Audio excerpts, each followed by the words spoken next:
Welcome. This is car number 5. Bringing you guys another NBA 2K16 offensive freelance tutorial. Today we're going to be talking about the Princeton low. So to activate it, left on the D-pad, R1, hit up on page 3. It'll be Princeton low. Make sure not to choose Princeton Chin. Also, make sure you have the right personnel on the court. In this instance, we're using the T-Wolves. We got Levine in instead of Rubio because he's more athletic, so he can finish those back doors. You get some good dunks with him, and he's also a better three-point shooter. I put Muhammad at the 2 because he's a shooter. I moved Wiggins and Prince down one spot, and then I'm going to use Towns at the 5. So you got to take either Towns or KG out. KG can play the 5 just fine.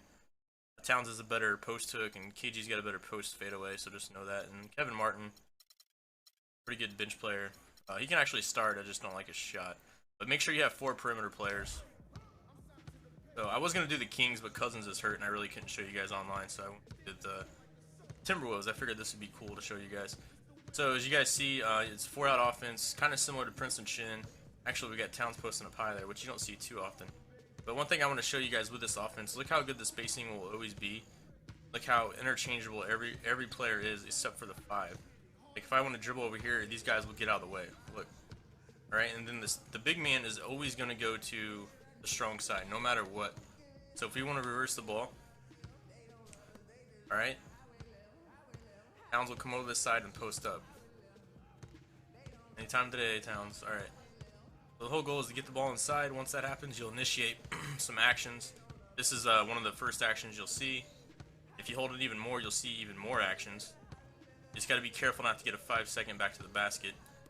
Alright, now if you want to, reposition them, repost, get it in there. Again, this is kind of the same action, but it's always there. You always have a cutter as soon as you get the ball in the post. And you always have players moving off the ball, usually. So let's reverse it, see if we can initiate some more actions here.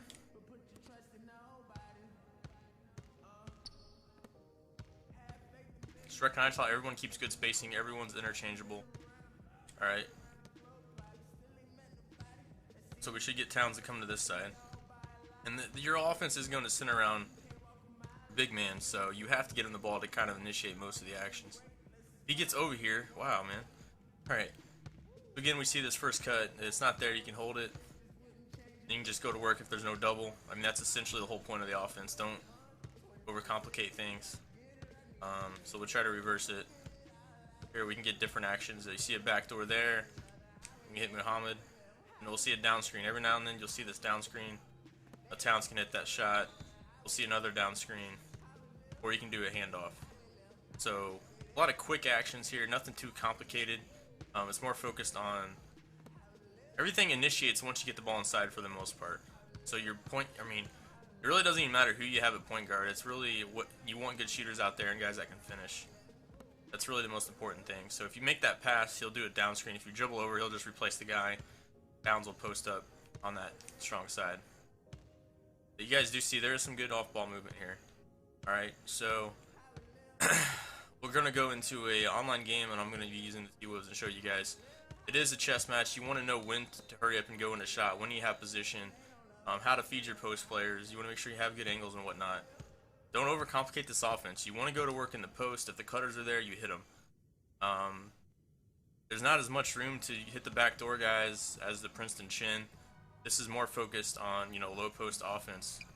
More so than, I mean, he does create down there, but it's not like he's a point forward or anything, is what I'm trying to say.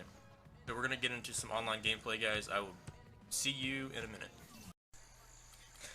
Alright, guys, so we're about to get into the game here. I'll show you guys the matchups and my POEs. I think I choose feed the post, yeah, and I go average tempo. You can do patient tempo, either one works. Do neutral on defense. Getting POEs really don't matter as much because you're going to run through your big man anyways. It's the whole point of running Princeton low. These are the coach settings. You always want to make sure you choose to show your entire play art. That's really important. And lineup. Make sure you have the right lineup, guys. Like I said, you can only use KG at Towns at the 5 because you need 4 guys playing the perimeter. So I wanted to put Tayshaun at the 4, which created some mismatch problems for this guy actually. So we're about to get started. My opponent, this guy was pretty decent, I'll give him that. He played pretty straight up. He seemed like a pretty good sim baller. He was trying to get the ball in the post and whatnot. We had a little chess match going on. So this was a good game to show the Princeton Low how you can use it, utilize it, and execute against quality opponents online. So, show you my defensive settings again. You guys can take a look at that. I really wanted to focus on Carmelo, which I really took him out of the game. I did a good job of taking him out of the game. He was just, my guys rotated perfectly. You know, when Carmelo started driving, if they kept him to the outside and he wanted to force a shot, that's fine. But I wasn't gonna let Carmelo beat me. And I also took out some of his shooters. So take a look at those settings, guys. You know, again, I can't stress this enough. This is very important. You always want to have a game plan going in defensively.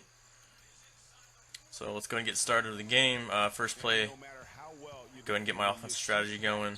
Let's see what we can do. Of course, we're going to try to go in with Anthony Towns. And look at that. We already have separation at the top of the key. You guys want to pick that up right away when you make that entry pass. And boom. That was there all day. That was actually a really effective play. I probably got that 4 or 5 times throughout the game.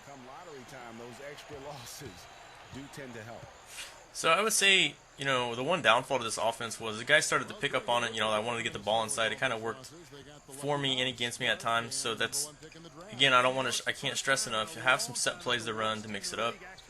I didn't really need to. I mean, I could have ran a few plays, especially when you have a player like Wiggins. Alright, so here we go again. Let's try to get the ball inside, see what we can do. He kept bringing an extra defender. He wasn't trying to strip me, so I wasn't too worried about that. So I was just trying to get good positioning.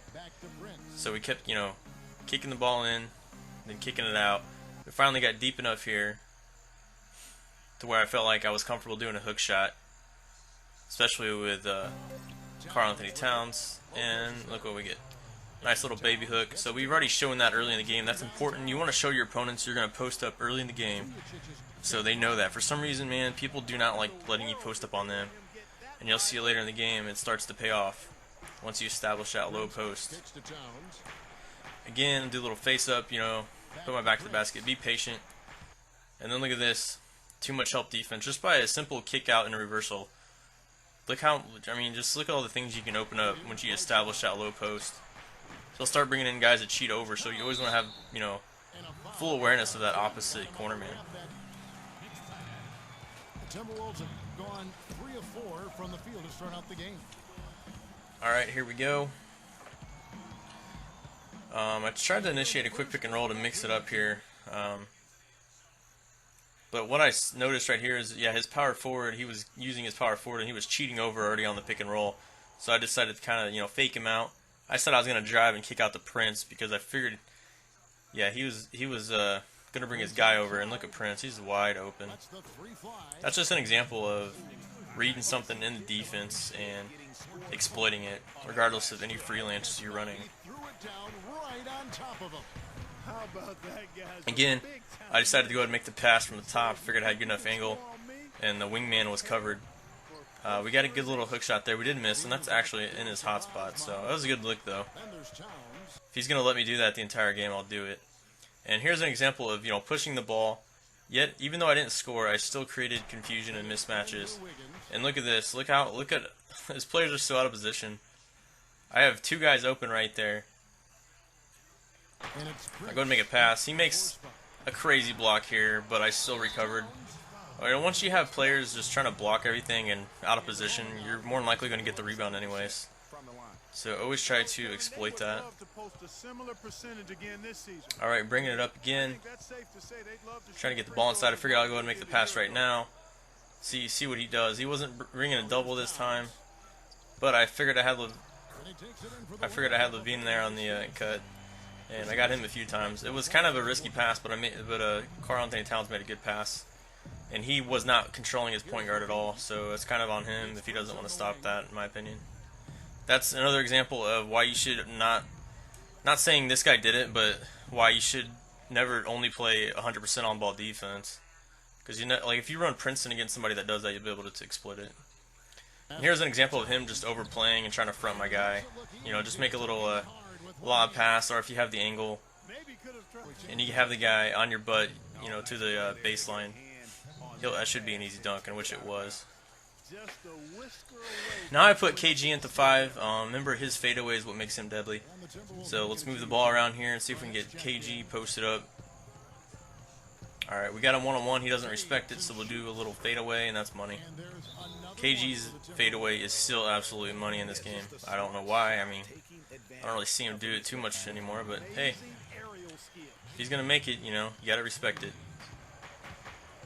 Bringing the ball down again. Let's look for that low post guy. See, he started bringing his 4 to help right away, and I knew the triangle was going to be open, and then we had a swing, or skip pass, and then a nice little dish to the corner man. We missed a wide open 3, but it was a nice open look. So these are the halftime stats using Princeton. Getting really good looks, shooting 70%. I'd say it's really effective. I didn't get a chance to go too deep into the Princeton in this game, but you see a lot of the first options are there.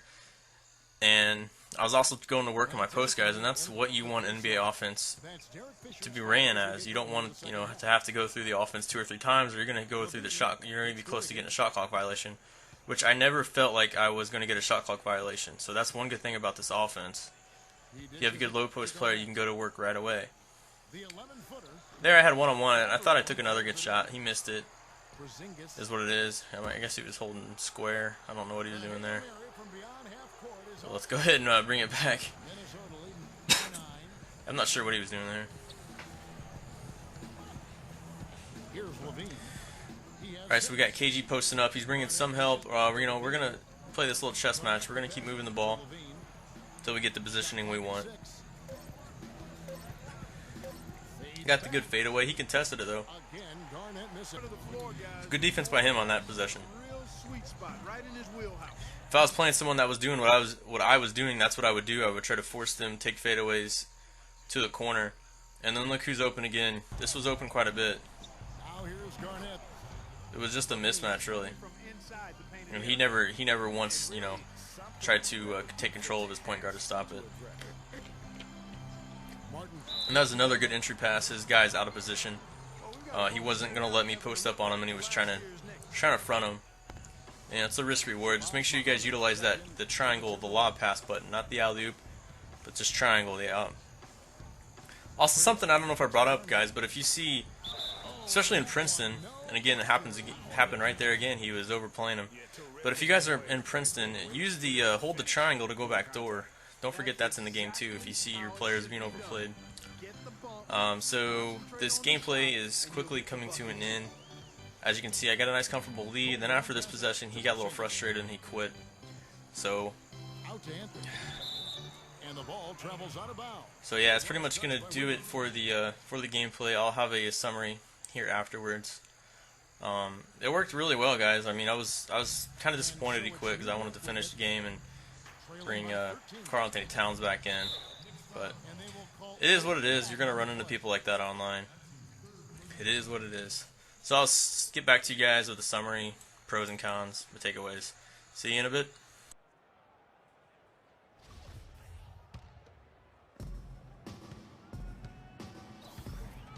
Yeah, he looked clumsy.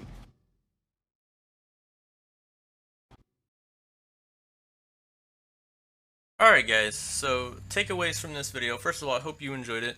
I kind of wish I could have shown more of the offense, the offense's depth. Got into a little bit deeper into the play art, but unfortunately, sometimes when you're playing online, just, you know, it's how it works. One thing I do notice after I was watching the video, I didn't notice in the game, he wasn't trying to strip me. So I probably could have went a little bit deeper into the plays, but hey, that's okay. I still executed and it worked out. Takeaways, this is a really good offense. If you have any good low post player, you know, Anthony Davis, DeMarcus Cousins, Dwight Howard, whoever, guys. I mean, saw me run it with Karl Anthony Towns, who's not a great low post guy yet. I think he will be.